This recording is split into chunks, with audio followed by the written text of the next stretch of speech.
Ac yn our fourth speaker, former MP of Carmarthen, Gwynoro Jones. Give a big round of applause, please. Dwi'n gyfeilliad. Nawr te, pan wedi'n gadael gwrthido'n bore yma, o'n i'n meddwl beth wisgai. Ac dwi'n gwrdd i esi, gyfes i adreg rhyw 15 mlynedd yn ôl neu mwy o Cap Cymru. So, o'n i'n meddwl, wedi godau Donald Trump, wedi godau ni. A mae'n cywir yn gwella, diolch am gyda mas, diolch i Helen, am rhaid am siarad. Dwi'n hoffi gwrando am Helen, achos mae'n ddiwiog, mae'n credu yn hyn mae'n dweud, ac mae'n rhan o ddyfodol Cymru. Nawr, un o'r bobl mae'n dwi, chi'n gweld chydig bach fel Moses, ti'n fe? Helpu i gyrraedd gweld gwlad o'r newid. Mae bob bosib fel i ddim yn dyddiau hynny. Ond mae'n dechrau y dyddiau yma. Now, Home Rule has been an issue for over 130 years.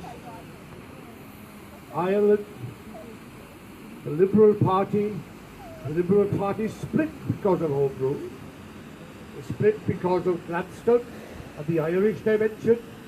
And Chamberlain, who actually believed, if you read the history properly, and people never do, you know, I hear all sorts of ridiculous speeches made by all sorts of ridiculous people who should know better. Chamberlain believed in a federal Britain. He used to call it Home Rule all round. Right? And I read a memoirs of Lloyd George, where he said towards the end of his life that he made the wrong choice. He went and followed Gladstone. But he realised that actually the guy who had the real vision of what the UK should have been was Chamberlain. Anyway, then we had the Labour Party, Kay Hardy, Arthur Henderson, Ramsay MacDonald. Up until about 1920 odd, they were home rulers. They believed it. Then we had a sad period of the Irish problem, then the 20s, the 30s, the Second World War. And what was a vision that was there in the senior parties weakened and ultimately disappeared. In fact, this might surprise you, even the Tory party in the 1920s were talking of a federal Britain. But as I said, the social conditions, the 1920s, the 1930s, the 1940s, everything disappeared. And by the 1945 general election, what was Home Rule for Wales and in Labour Party dimension disappeared. You know the struggle we're all, oh, there are some two young people here. I'm not going to waste my time on the rest of the story, but what I am going to say is that the future depends on how big you think about your country. The future depends on what do you want for Wales. Now you see, sadly, after we had a Secretary of State for the Welsh office, after we had eventually Gwynoro winning Carmarthen, and then 30 years afterwards, don't think it was because of Carmarthen. 30 years afterwards, we got to Welsh Assembly. And when we got to Welsh Assembly, I won't go into the history of all that. I have a feeling that the political parties in Wales got complacent. They lost the dimension. They were willing to accept the crumbs. And if you ask for crumbs, sometimes you might get nothing. If you ask for something bigger, and that is taking place these days, man. Let me tell you now, you know, I follow these things seriously. There are people, you'll be surprised who they are, who are talking of a federal Britain, Dominion status for Wales, even the House of Lords. Actually, at this moment, the biggest campaigners for Welsh devolution He's not in the House of Commons. He's in the House of Lords. This very week and last week, a man who I love dearly, and after 45 years, we had not been in touch with.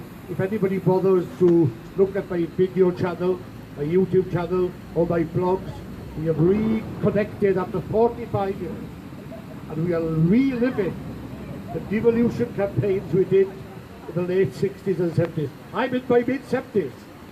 Liston Morgan is in his mid-80s. I tell you, Liston Morgan has lost none of his nationalism. Liston Morgan has lost none of his vision. Liston Morgan knows exactly what Wales should be as a land and a nation. And he is my great motivator at the moment. Now Wales has many people who, I have to put it down because it's needed with a paper. I don't use it with pen notes. But there are some people that it's worth preparing notes for. There are two visions of Wales. Let me read you this. Between the 16th and 18th century, Wales had practically no history at all. And even before that, it was the history of brigands, the rural brigands, who have been ennobled. Remember that word? Is that the guy I tell you who says all this? Who have been ennobled by being called princes. Now that's Neil Kinnock. That was Kinnock's vision of Welsh history. Let me give you another vision, a much wider vision, a much greater vision. Of the 52 people that declared the independence of America, the Declaration of Independence, 37 were of Welsh descent. Kinnock says Wales has no history, has made no impact. Of the first 6 presidents of America, 4 could speak Welsh. Jefferson, the 2 Adamses, Abraham Lincoln was so proud of his Welsh heritage that he had a plaque outside Washington in Welsh. If I can turn this round and I'll tell you now. And this is what it said: y iaith, y gwlad, y genedl Cymru, Cymru am byth, Abraham Lincoln. Yes, we have a heritage, but we also have another dimension. And never be afraid, because I do suspect sometimes, mind, there are so many people in different parties in Wales who don't want to talk his name and speak his name. Do not belittle David Lloyd George's contribution to Wales and politics. Never belittle it. The first Welshman, the only Welsh-speaking Welshman. He had a vision, he had problems. Who hasn't?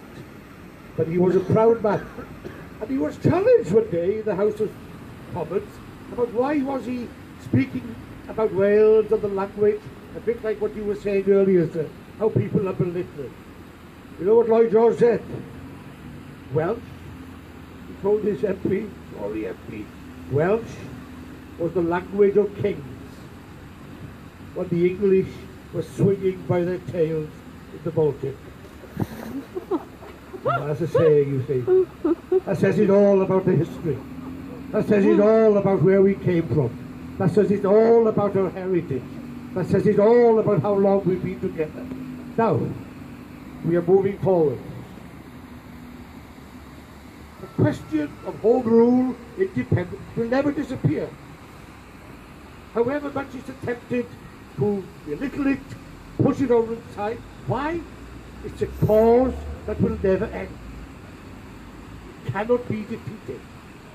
So the question is, what is the roadmap? How do we plan the future? Mr. Morgan in the House of Lords suggested last week that we should set up a working party, the Secretary of State, to look into dominion status for Wales. Now some of you might think, oh, that's not independence. It's as near, read about it. It's as near independence as you can make it. It's like hang on a minute, it's like Australia, it's like New Zealand, It's like Canada. You think they're not independent? Of course they are. But that's what they are. They have dominion status. That's the word they used to describe them. Okay? Read about it. But it's a roadmap. We need to do that roadmap. So, as part of that roadmap, we have the Wales Bill. And we were rather happy about the Wales Bill for a while, because it gave reserve powers. Scotland has reserve powers, Northern Ireland has reserve powers, and Wales now apparently, the Wales Bill was getting reserve powers. But hang on a minute. They then decided, yes, you can have reserve powers except these 200 matters. 200. Many of them trivial, irresponsible, and as Lloyd George said, as Elizabeth Morgan said in the House of Lords last week, when Jim Griffiths was colonial secretary in the 1950s, 50s, do you ever think that when we gave freedom to the African countries, to the Caribbean colonies, do you ever think, okay, look, you can have your freedom, but by the way, there are 200 things you can't legislate on. Now he has secured, I think, we have to wait, because there's a semi-promise in the answer that the Secretary of State will look into the suggestion of re-examining all these powers. Now why am I saying these things? It's part of the roadmap. It's part of the struggle. Because we have to convince a Welsh people that have been indoctrinated. What have we been indoctrinated with? Elliot and others have said about it. But we've been indoctrinated about more serious things. Our media. Do you realise only about 5-10% read Welsh newspapers, the Western Mail? What do we read most? Daily Mail, Telegraph, Daily Express, Guardian, Mirror, Sun. Vast majority read those papers of Welsh people. They don't get Welsh news. They don't get the Welsh perspective. They don't get Welsh issues. They don't get Welsh problems. They don't get Welsh politics. Now that's one big problem. And somehow we've got to overcome that. Then you come to the broadcasting media. Right when you're covering BBC Wales doing a good job, they're a minority in what the Welsh people want to listen. They listen to Sky News, they listen to News at 6, they listen to Newsnight, they listen to Daily Politics, they listen to all these things. And what is the consequence? The Welsh dimension gets swamped. The Welsh dimension gets lost. And then we come back to Wales. We come back to our own parties. And we've got to be honest about this. I've been out of politics for 20 odd years. And I'm glad I'm back. And I'm glad that I'm supporting Yes Cymru. Because let me tell you why. You are the only people, it is the only movement that is putting the question of independence at the forefront of Welsh politics. For some reason, Labour, Liberal Democrats, Plaid Cymru, they all will talk about social conditions. They all will talk about housing, the economy, concerns of all kinds. But when it comes to the question of Wales, when it comes to the constitutional place of Wales in the UK, in Europe, and the world, they're silent. They're very silent. Two people have stood out, 3 people actually, have stood out in the House of Lords in the last fortnight. Liston, David Wigley, and the Leading Morgan. If I say this now here, I don't know whether this will do a Leading Morgan any good at all. I hope to God that one day she will be the leader of the Labour Party in Wales, in the Welsh Assembly. A leader has a vision. A leader understands. Cymru, understands, but for some reason, he talks of the right words sometimes. There is something holding him back. What's holding him back? The average member of the Labour Party in the Assembly and in the House of Commons. Now, the future is yours, more than mine, but I'll be with you as much as I can. But don't think things can't change. They can. Who would have thought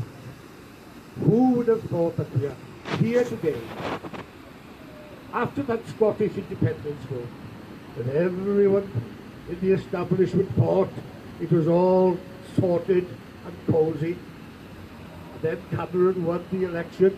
Better still, everybody was even happier than the Brexit vote.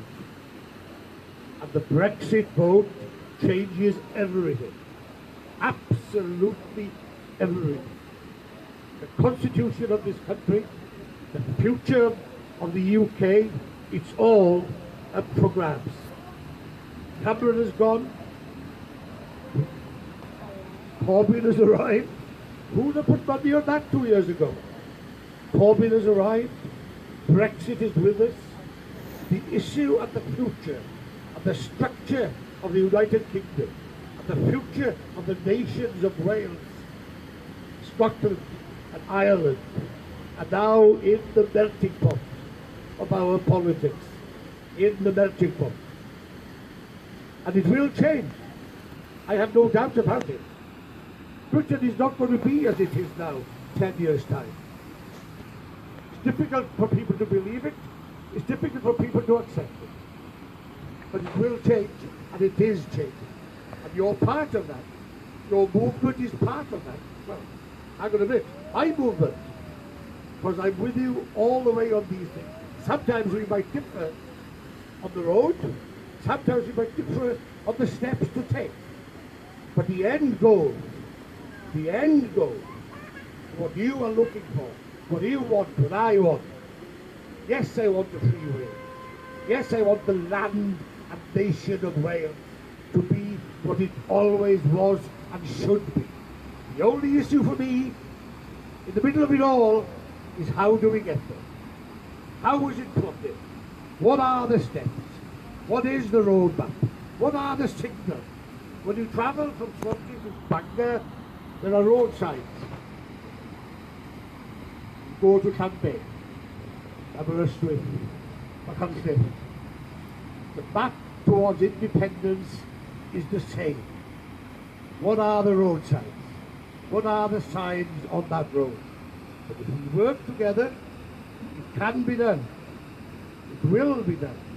Diolch yn fawr.